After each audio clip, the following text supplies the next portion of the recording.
গত 1 মাস ধরে অল্টসের product use করছি। প্রথমে ভেবেছিলাম হয়তো প্রোডাক্টগুলো খুবই খারাপ হবে, কিন্তু নয়।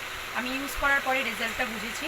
যেমন আমি সাইনবার সাবান, গোল্ড টোনার, রোজ টোনার, শ্যাম্পু, অ্যালোভেরা জেল আরও অনেক কিছু ইউজ করছি। তো গোল্ড টোনারটা খুবই ভালো, ঠিক আছে। গোল্ড টোনার মাখার পরে আমি অ্যালোভেরা জেলটা ইউজ করি। আমার ঘাড়ে কিছু ব্ল্যাকেটস ছিল, তো এখন এটা ইউজ করার পরে আমার সেই ব্ল্যাকেটসটা আর নেই। রোজ টোনারটা আমি স্নান করে ওঠার পরে ডেলি ইউজ করি, যেহেতু এটা ফ্রেশ লুকে ইউজ করতে হয়, এটাও খুব ভালো। আর আমার প্রচণ্ড হেয়ার ফল হতো, ঠিক আছে। আমি অনেক কিছু ইউজ করেছি, কিন্তু হেয়ার ফল আমার কমছিল না। আমি এই শ্যাম্পু, এর সাথে কন্ডিশনার আর এর সিরাম আছে, এই তিনটে ইউজ করে আমি খুব ভালো রেজাল্ট পেয়েছি। আমার গায়ে, আমার মেয়ের গায়ে র্যাশ বেরোতো খুবই। তো আমি অনেক মেডিসিন খেয়েছি, প্রোডাক্ট ইউজ করেছি, কোনো কিছু হয়নি। কিন্তু সাইনবারের এই সাবানটা মাখার পর থেকে আমার আর সেই র্যাশ বা আমার মেয়ের এগুলো আর কোনো কিছু দেখা যাচ্ছে না।